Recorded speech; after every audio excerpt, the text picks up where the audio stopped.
আজ পড়ে শোনাব নরেন্দ্রনাথ মিত্রের লেখা ছোট গল্প অভিসার। প্রথম প্রথম হাতটা একটু কাঁপত নন্দিতার। খানিকক্ষণের জন্যেও সিঁথির সিঁদুর তুলে ফেলতে বুকের মধ্যে ঢিপ ঢিপ করত। কে জানে বাবা, এই সিঁদুর আবার সিঁথিতে উঠবে তো। কিন্তু আজকাল সেই সংস্কার কাটিয়ে উঠেছে। সংস্কার ছাড়া কি? সিঁদুরের সঙ্গে স্বামীর আয়ুর কি সম্পর্ক? যে সমাজের সধবারা সিঁদুর পরে না, তাদের স্বামীদের কি অকাল মৃত্যু হয়? নন্দিতার এক বন্ধু আছে সুমিত্রা। সে এই হিন্দু সমাজেরই মেয়ে। সুমিত্রা ইচ্ছে করেই সিঁদুর পরে না। এই নিয়ে তাকে অনেক সমালোচনা সহ্য করতে হয়েছে, কিন্তু সুমিত্রা অটল। নন্দিতার আর এক বন্ধু কেতকী মাতৃসদনে নার্সের কাজ করে। সেও যতক্ষণ হাসপাতালে থাকে সিঁদুর পরে না। সিঁদুরও তো আসলে ভূষণ ছাড়া কিছু নয়, এও এক ধরনের প্রসাধন মাত্র। এর সঙ্গে অমঙ্গল অমঙ্গলের কি এমন যোগ আছে? মনকে যুক্তি দিয়ে বুঝিয়েছে নন্দিতা, তবু যেন কেমন লাগে। বরানগরে শ্বশুর বাড়ি, সেখান থেকে সিঁদুর তুলে আসা যায় না। শ্বশুর নেই, কিন্তু বিধবা শাশুড়ি জলজ্যান্ত রয়েছেন। বউয়ের এই অলক্ষণে কাণ্ড দেখলে তিনি নন্দিতাকে আস্ত রাখতেন নাকি? বরানগর থেকে যাদবপুর পর্যন্ত দীর্ঘ পথের দুধারে আত্মীয় স্বজন দু চারজন যে নেই তা নয়, কিন্তু নন্দিতা তাদের কারোর বাড়িতেই যায় না। সোজা চলে আসে ঢাকুরিয়ায় তপতিদের বাড়িতে। তপতি তার বহুদিনের পুরানো বন্ধু আর খুবই বিশ্বাসী। দুখানি ঘরের একটি ফ্ল্যাটে তার ছোট্ট সংসার। স্বামী আর বাচ্চা ছেলে নিয়ে বেশ আছে তপতি, কোনো ঝামেলা নেই। তপতি শোবার ঘরের ড্রেসিং টেবিলের সামনে দাঁড়িয়ে তার শয্যা পরিবর্তন করে। শীতে সিঁদুর তুলে দিয়ে বধূ থেকে ফের কুমারী হয়। শাশুড়ির জোর জবরদস্তিতে শাঁখা মাঝে মাঝে পড়তে হয়। তপতির বাড়িতে এসে সেই শাঁখা গাছিও সন্তর্পণে খুলে রাখে। আজ অবশ্য শাঁখা ছিল না, শুধু সিঁদুরটুকু তুললেই দিব্যি ফের কুমারী হতে পারে নন্দিতা।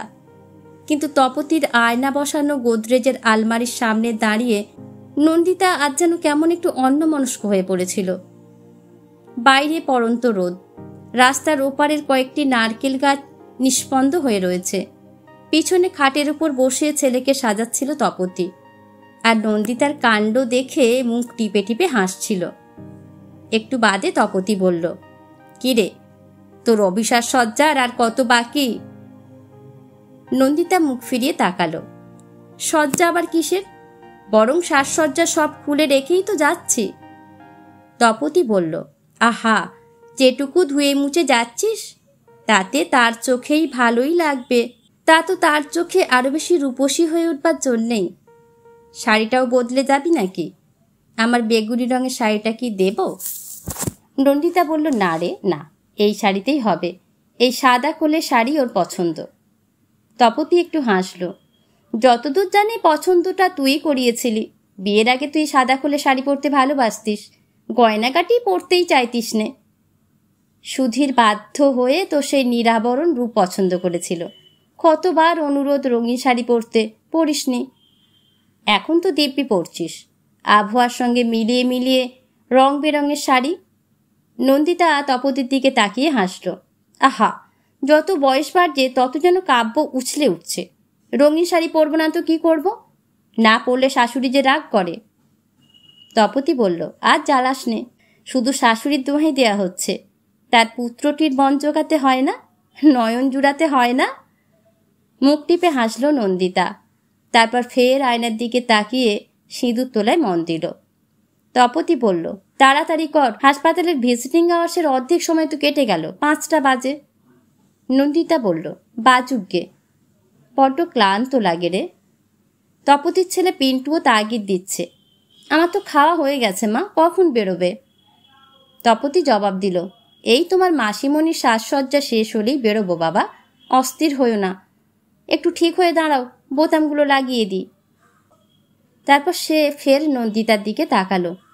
ক্লান্তি লাগে তো আসিস কেন? নন্দিতা এ কথার কোনো জবাব দিল না। আসে যে কেন সে কি নিজেই তা জানে? শুধু আশাই তো নয়, ছলনা করতে করতে আসা, আবার এসেও ছলনা করা। এর মধ্যে যেটুকু ঝুঁকি থাক আছে, ধরা পড়লে স্বামীর কাছে কি কম কথা শুনতে হবে? সবই জানে নন্দিতা, তবু নিজেকে নিবৃত্ত করতে পারে না। সে যেন নিজে আসে না, বাইরের কোন অদৃশ্য শক্তি তাকে টেনে নিয়ে আসে, তাকে নিয়ে যেটুকু বা যা করবার করিয়ে নিয়ে ছেড়ে দেয়। মাঝে মাঝে এমনও মনে হয় নন্দিতার। জানলা টাল্লা বন্ধ করে ছেলেকে নিয়ে তপতি ও নন্দিতা সব বেরোলো। বেরোবার আগে রাধুনী সুরলক্ষ্মীকে যথারীতি নির্দেশ উপদেশ দিয়ে গেল। ওর স্বামী প্রদোষ কলেজের অধ্যাপক, কলেজে ছাড়াও তপতিকে বাড়িতে গিয়ে পড়াতো। তারপর দিনক্ষণ দেখে ছাত্রীকে গৃহিণী করে নিয়েছে। তার আগে অনেক দিন ধরে চলেছিল মন জানাজানির পালা। সেই পর্বে নন্দিতা ওদের নানাভাবে সাহায্য করেছে। দুপুরের ক্লাসগুলি সেরে নাইট শিফটেও পড়ায় প্রদোষ, তাইও রাত হয়। নন্দিতা সুবিধে, প্রদোষের চোখের সামনে বেশ পরিবর্তন করতে হয় না। অবশ্য প্রদোষ বেশ ভদ্র। যদি কখনো নন্দিতা তার সামনে পড়ে যায়, সে অশোভন কৌতূহল দেখায় না, অসঙ্গত কোনো প্রশ্নও তোলে না। সাধারণ কুশল প্রশ্নে সৌজন্যটুকু সেরে সামনে থেকে সরে যায়। ভদ্র এবং এসব ব্যাপারে খানিকটা নির্লিপ্ত নন্দিতার স্বামী মণিময় সেনও। পেশায় চার্টার্ড অ্যাকাউন্ট, অফিসের কাজ নিয়েই আছে। প্রায় বাইরে বেরোয় বড় বড় ক্লায়েন্টের ফার্ম অডিট করতে। আজ বোম্বে, কাল পুনা, পরশু নাগপুর, জব্বলপুর লেগেই আছে। কাজ পাগল এই লোকটি স্ত্রীর চালচলন নিয়ে মাথা ঘামায় না। বিয়ে করা দরকার, মা পিড়াপিড়ি করেছিলেন, তাকে বউ এনে দিয়েছে, ব্যাস। কর্মব্যস্ত স্বামীর এই ঈষৎ ঔদাসীন্য ভালোই লাগে নন্দিতার। নিরবিচ্ছিন্ন প্রেমের নিগড় যে কি, তা তো আর জানতে বাকি নেই তার। বড় রাস্তার মোড়ে ফলের দোকান। নন্দিতা কয়েকটি আপেল নাশপাতি কিনে রঙিন থলিতে ভরে নিল। তপতি বাসস্টপ পর্যন্ত ওর সঙ্গে এলো।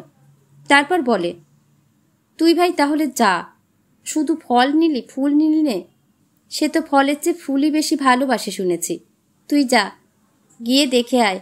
আমি ছেলেটাকে একটু ঘুরিয়ে টুরিয়ে নিয়ে সন্ধ্যের আগেই বাড়ি ফিরব। তুই তো আমার ওখান হয়ে যাবি, সিঁদুর টিঁদুর ফের পড়ে যেতে হবে তো।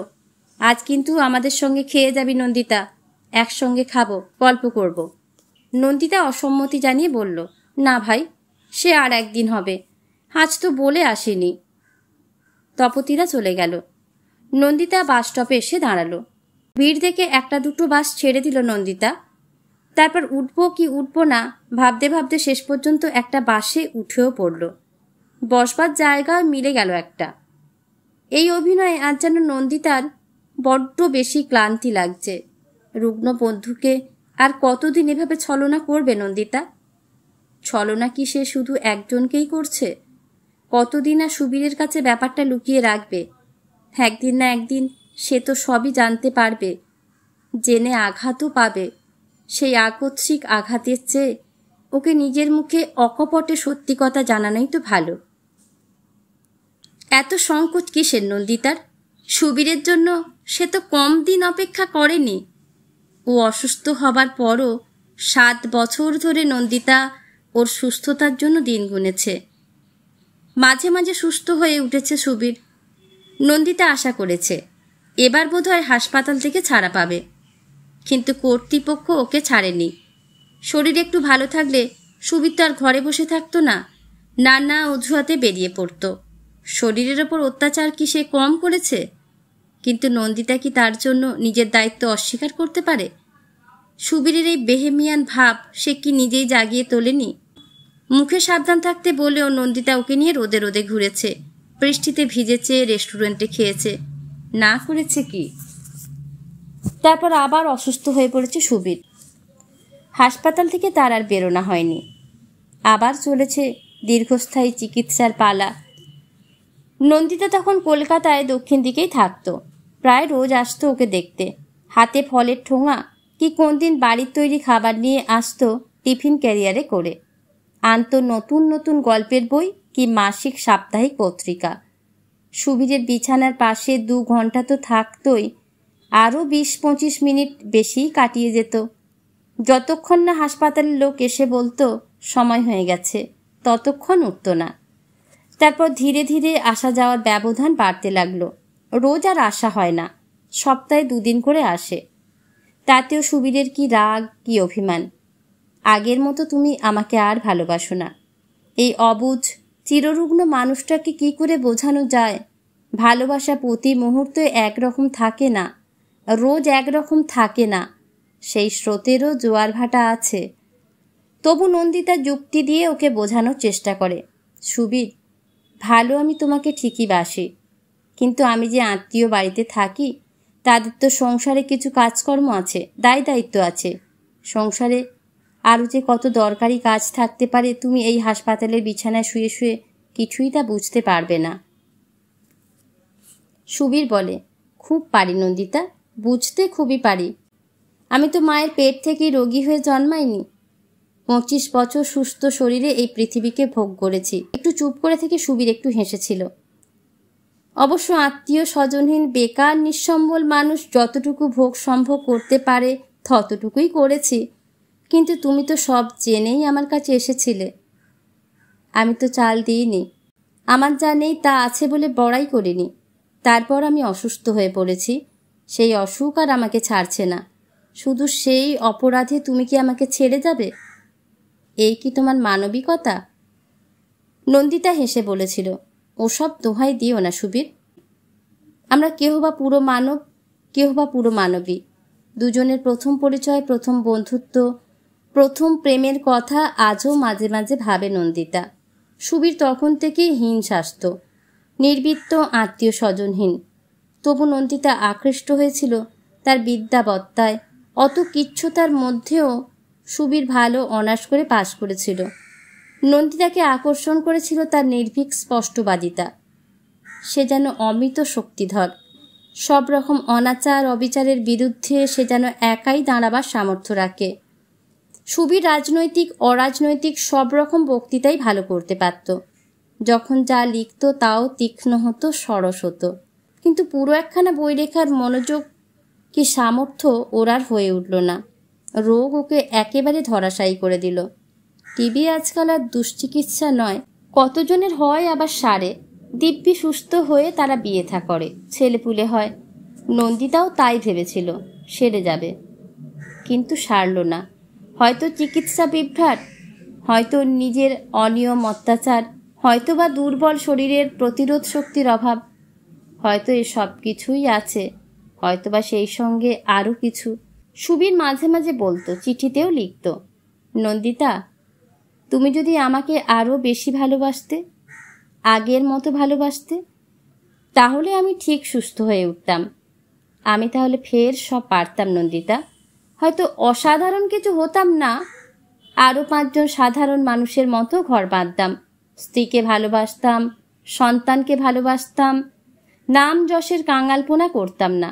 এই পৃথিবীতে সাধারণ মানুষের সাধারণ সুখ দুঃখ ভোগ করতাম, আর তোমাকে তার ভাগ দিতাম, শুধু যদি তুমি আমাকে আর একটু ভালোবাসতে। সুবীর নাম যশের কাঙাল নয়, শুধু ভালোবাসার কাঙাল। ও কি জানে না কাঙালকে বেশি দিন ভালোবাসা যায় না, শুধু অনুকম্পা করা যায়, করুণা করা যায়। সেই স্নেহ প্রীতি করুণাও যে বেশি দিন স্থায়ী হয় না, তাও তো নন্দিতা দেখেছে। সুবীরের আত্মীয় স্বজন কেউ নেই, কিন্তু বহু বন্ধু ছিল, বিভিন্ন স্তরের, বিভিন্ন বয়সের। প্রথম কয়েক বছর তারা সুবীরের রোগশয্যার পাশে এসে দাঁড়াতেন, বসে বসে কত গল্প করতেন, কত হাসি কৌতুক। নন্দিতা নিজের চোখে সুবীরের এই বন্ধু ভাগ্য দেখেছে। কেউ কেউ বই পাঠাতেন, কেউ বা মানি অর্ডারে টাকা, জন্মদিনে কি পুজোর সময় জামা কাপড় পাঠিয়ে কেউ কেউ স্মরণ করতেন সুবীরকে। তারপর ধীরে ধীরে সব ক্ষীণ হতে লাগলো। সুবীর নন্দিতার হাতখানা নিজের মুঠির মধ্যে নিয়ে বলেছিল, যেতে দাও গেল যারা, তোমাকে যেতে দেব না। নন্দিতা ওর কপালে হাত বুলাতে বুলাতে হেসে বলেছিল, আমি গেলে তো তুমি যেতে দেবে, আমি আছি তোমার কাছে, চিরজীবনের জন্য আছি। সেই প্রতিশ্রুতি অবশ্য রাখতে পারিনি নন্দিতা, কিন্তু ওর সেই সেদিনের কথার মধ্যে কোনো অসত্য ছিল না। একদিন যা সত্য ছিল তা যে চিরদিন সত্য থাকবে না তা কে জানত? তাই বলে সে আগের দিনগুলি কি মিথ্যা? সুবীর গভীর আশ্বাসে বলেছিল, আমি জানি নন্দিতা, তুমি আমার কাছেই থাকবে। হাজার আমার কেউ নেই তুমি ছাড়া, আর কিচ্ছু নেই, তুমিই আমার সর্বস্ব। নার্স এসে সাবধান করে দিয়েছিল, ওকে বেশি কথা বলতে দেবেন না, ওর জ্বর আছে, হেমারেজ রয়েছে। একজন পুরুষের সর্বস্ব হতে পারার মতো সুখ আর কিছুতেই নেই। সেদিন মনে হয়েছিল নন্দিতার, কিন্তু সেই সুখ যে পরম দুঃখের কারণও হতে পারে তা কি তখন আর ভেবে দেখেছিল? কলকাতায় চাকরি বাকরির সুবিধে হলো না। নন্দিতাকে চলে যেতে হলো চন্দননগরের স্কুলের মাস্টারি নিয়ে। প্রথম কিছুদিন কলকাতা থেকেই যাতায়াত করত, কিন্তু এ ব্যবস্থা বেশি দিন টিকিয়ে রাখতে পারল না, বড় কষ্ট হয়। নন্দিতা মেয়েদের হস্টেলে জায়গা করে নিল। সুবীর বলল, তুমি ইচ্ছে করেই আমার কাছ থেকে দূরে সরে গেলে। কলকাতায় কি কোনো চাকরি টাকরি জুটত না? নন্দিতা বলল, কই আর জুটলে কি আর দূরে গিয়ে থাকি? দূরে গিয়ে কিন্তু ভালোই লাগতে লাগলো নন্দিতার। স্কুলের মেয়েরা তাকে ভালোবাসে। টিচারদের মধ্যে অনেকেই তার যোগ্যতা স্বীকার করে। সেক্রেটারি বলেন, আপনার সুখ্যাতি দেখি ক্রমেই ছড়িয়ে পড়েছে। নন্দিতার মনে হলো কি মধুর এই প্রশস্তি। ছাত্রীদের আনুগত্য, সহযোগিনীদের প্রীতি, সৌখ্য, বন্ধুদের মূল্য যে এত বেশি এখানে না এলে বুঝতে পারত না নন্দিতা। আগের মতো সুবীরের চিঠির আর জবাব দেয়া হয় না, ঘন ঘন দেখতে যাওয়া আর হয়ে ওঠে না। সুবীরের দীর্ঘ চিঠির জবাবে ছোট করে উত্তর লেখে নন্দিতা। সপ্তাহে সপ্তাহে পরীক্ষার খাতা দেখে। আরও কত রকমের কাজ, নিঃশ্বাস ফেলবারই সময় নেই। চিঠির ধরন দেখে বোঝা যায় নন্দিতা অন্য সুখের আস্বাদ পেয়েছে। বন্ধুত্ব আর ভালোবাসা তো আছেই, কাজকর্ম, কর্মস্থলের যশ জীবনের কম রসের যোগান দেয় না। সেই রস যেন প্রেমেরই পরিপূরক। কোনোদিন ছাত্রীদের ব্যান্ডেল চার্চ দেখাতে নিয়ে যায়, সাপ্তাহান্তিক ছুটিতে দীঘার সমুদ্রতীর থেকে বেরিয়ে আসে, কোনোদিন বা দলবল নিয়ে কলকাতা টহল দিয়ে যায়। সুবীরকে আর দেখতে যাওয়া হয়ে ওঠে না। চিঠির পর চিঠিতে সুবীরের অভিমান, ঈর্ষা, আক্ষেপ পুঞ্জীভূত হতে থাকে। নন্দিতার মনে একটু একটু অনুশোচনা যে হয় না তা নয়। একজন রুগ্ন বন্ধুকে, তারপর একান্তভাবে নির্ভরশীল বন্ধুকে দূরে সরিয়ে রাখছে, যেতে আর ইচ্ছে করে না। হাসপাতালে সেই বিষণ্ণ পরিবেশে, ওষুধের গন্ধ, ডাক্তার নার্সদের চলাফেরা, অনেকটা কয়েদিদের মতো ইউনিফর্ম পরা রোগীদের জটলা, এই পরিবেশের মধ্যেও নন্দিতা সুবীরের সঙ্গে একসময় কি প্রণয় মধুর মুহূর্তগুলোই না কাটিয়েছিল। কিন্তু জীবন স্রোত তাকে অন্যত্র সরিয়ে নিয়ে গিয়ে ফেলেছে। সে জগৎ সুস্থ, সজীব, কর্মশীল মানুষের। হাসপাতালে যখন ঘন ঘন আসত নন্দিতা, তার কাজ ছিল একটা রুগ্ন বন্ধুকে সেবা, সোহাগ আর সান্ত্বনা দান, তাকে আশা ভরসায় উদ্দীপ্ত করে তোলা। তার স্কুলে এসে অন্য কর্তব্যভার পড়েছে নন্দিতার ওপর। মেয়েদের শেখানো, দেখানো, গল্প বলা, তাদের নালিশ শোনা, তার প্রতিকার করা। শহরের ছোট বড় প্রতিষ্ঠান নন্দিতাকে টানাটানি করে, সবাইকে কি ফেরানো যায়? শান্তিপুরে থাকে নন্দিতার বাবা মা ভাই বোন। কলকাতার কলেজ বিশ্ববিদ্যালয়, তারপর সুবীর সান্যাল তাকে সেই পিতৃ পরিবার থেকে অনেকটা বিচ্ছিন্ন করে এনেছিল। আবার চন্দননগরের এই কর্মজীবন সুবীর আর হাসপাতাল থেকে দূরে সরিয়ে এনেছে। এই দূরত্ব শুধু ভৌগোলিক দূরত্ব নয়, মনের দিক থেকেও বেশ খানিকটা দূরে সরে এসেছে নন্দিতা। মাঝে মাঝে অবশ্য মনে হয় হে তার নির্মমতা, ক্ষমাহীন নিষ্ঠুরতা। কিন্তু মনকে যত গালাগালি দিক সে, তার নিজের কাজ সে নিজে করে যায়, তাকে ফেরানো বড় শক্ত। এর মধ্যে একদিন সুবীর এক দুঃসাহসিক কাজ করে বসল। সে হঠাৎ গিয়ে চন্দননগরে হাজির। ছাত্রীদের নিয়ে বেরিয়ে ফিরছিল নন্দিতা। স্টেশনেই তার সঙ্গে দেখা। নন্দিতা বলল, এ কি, তুমি যে এখানে? সুবীর বলল, তুমি তো আজ যাও না, আমিই তোমার সঙ্গে দেখা করতে এলাম। নন্দিতা বলল, তুমি অসুস্থ শরীর নিয়ে? সুবীর বলল, অসুস্থ শরীর নিয়ে আমি কোথায় বা না যাই বলো?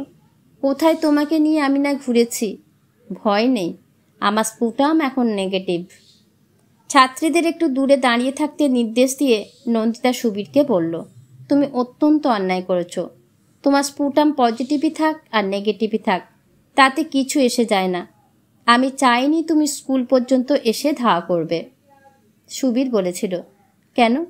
আমাকে 10 জনের সামনে স্বীকার করে নিতে তোমার এত লজ্জা কিসের? আমি কোন দিক থেকে তোমার অযোগ্য? আচ্ছা চলো তোমার হোস্টেলে, সেখানে কথা হবে। না, সেখানে আমি তোমাকে নিয়ে যেতে পারবো না। তাহলে চলো কোনো দোকানে গিয়ে বসি, সেখানে কথা হবে। নন্দিতা বলেছিল, এমন কি কথা আছে যা আজই বলা চাই? আমি গিয়ে শুনব। কবে যাবে? আমার যখন সময় হবে সুবিধা মতো যাব একদিন। সেদিন পরের ট্রেনেই সুবীর চলে এসেছিল। নন্দিতা তাকে একটু বিশ্রাম করতে বলেনি, 1 কাপ চা খাওয়ার আমন্ত্রণও জানায়নি। ওই রুগ্ন দুর্বল মানুষটিকে আরও প্রচণ্ড আঘাত করতে পেরে সে যেন খুশি হতো। মাঝে মাঝে আপন স্বভাবের মধ্যে কি যে এক দুর্বোধ্য নিষ্ঠুরতা জেগে ওঠে নন্দিতা নিজেই বুঝতে পারে না।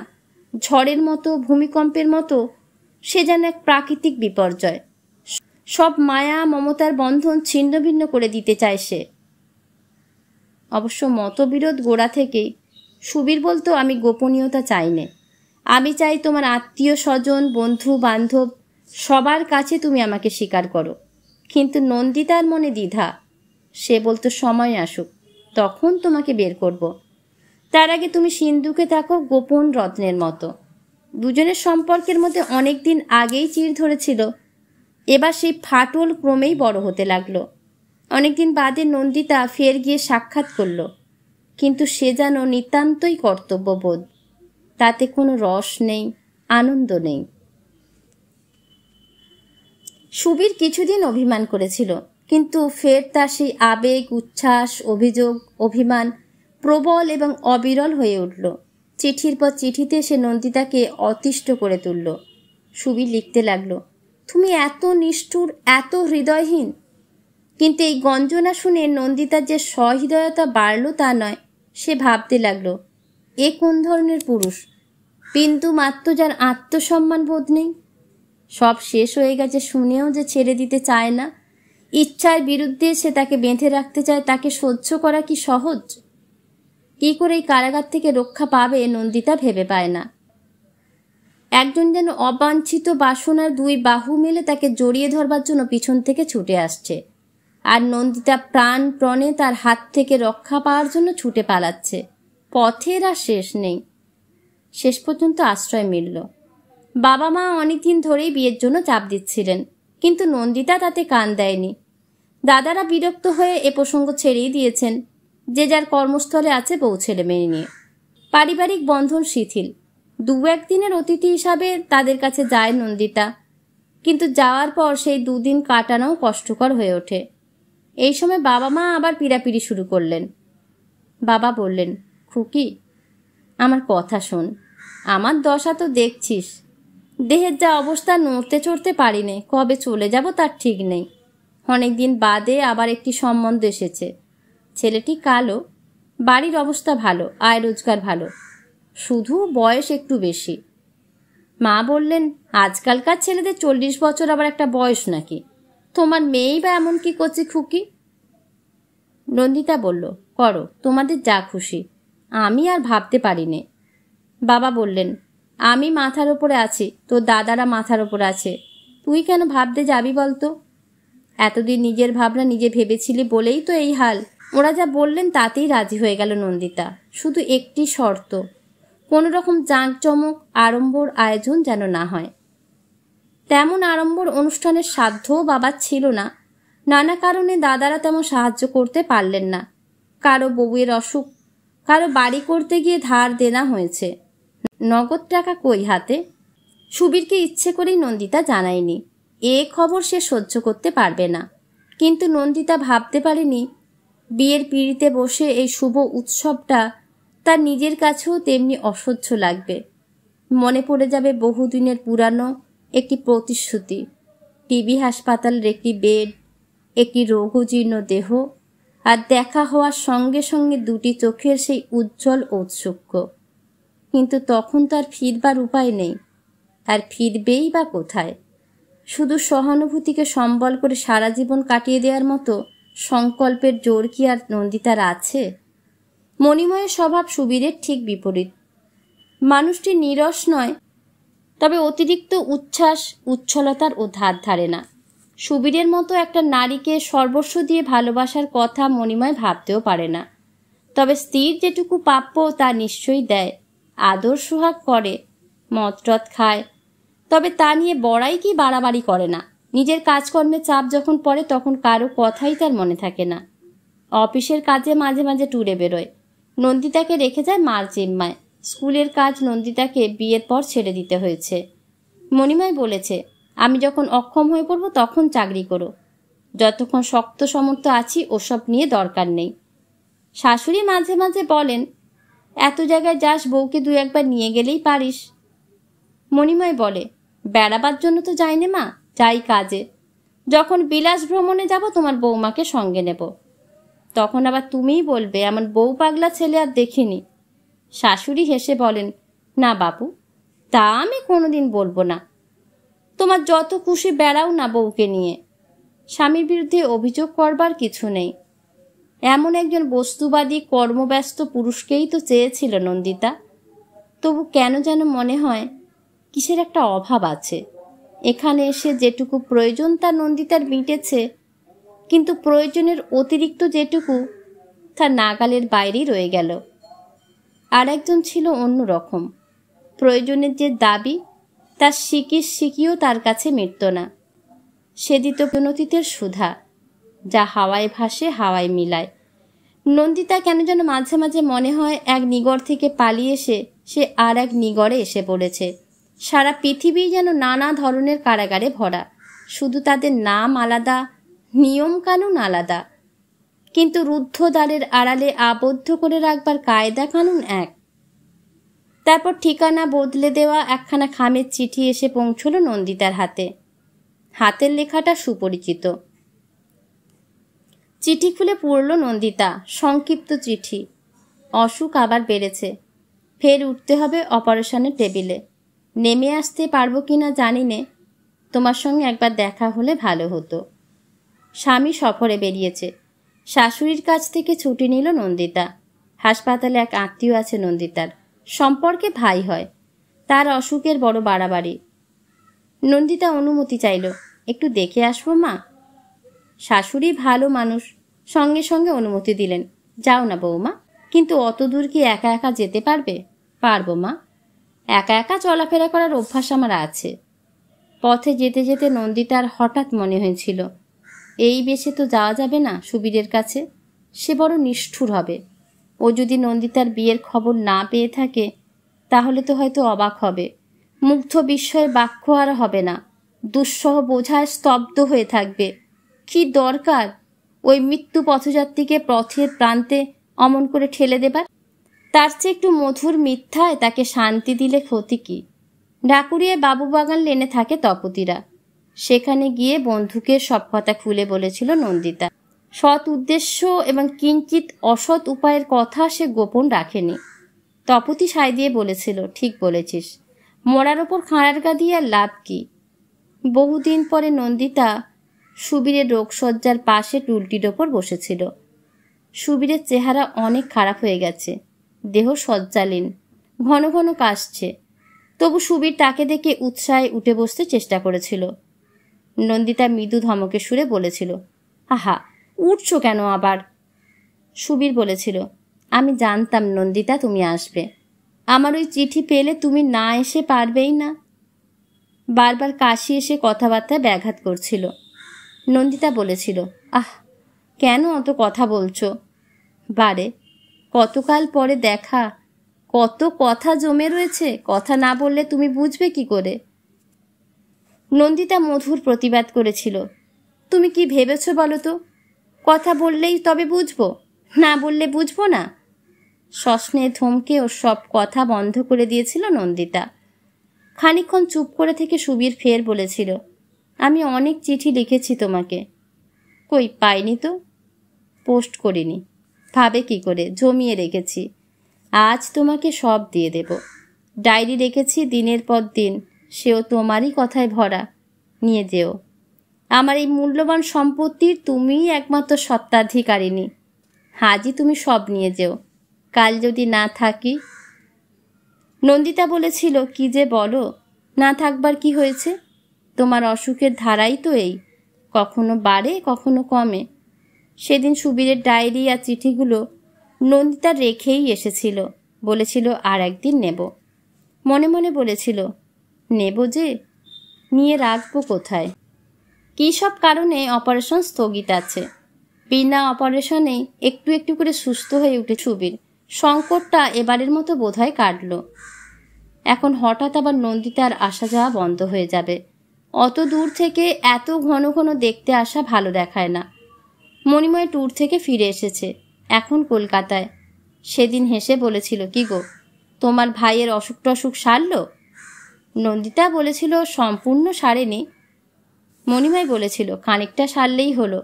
কীরকম ভাই যেন? মাস্তুতো ভাই নয় তো? আসা যাওয়া নন্দিতার আবার ক্লান্তিবোধ শুরু হয়েছে। ছোটোখাটো অসুবিধাগুলি বড় হয়ে উঠেছে।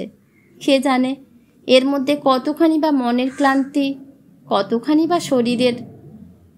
এছাড়া একসময় নন্দিতার সন্দেহ হয় সুবীর সব জানে, বিয়ের কথাও জানে, আবার ওর কুমারী সেজে অভিনয় করবার কথাও জানে। এ ঘটনা কেউ কি ওর কানে তুলে দিয়েছে? কত জানাশোনা বন্ধু দুজনের, তারা কি বন্ধুকৃত্য করেনি? সুবীর হয়তো জানে, জেনেও চুপ করে থাকে। হয়তো নন্দিতার নিখুঁত অভিনয়টুকু উপভোগ করে, হয়তো ভাবে যেটুকু পাচ্ছি তাই বা মন্দ কি।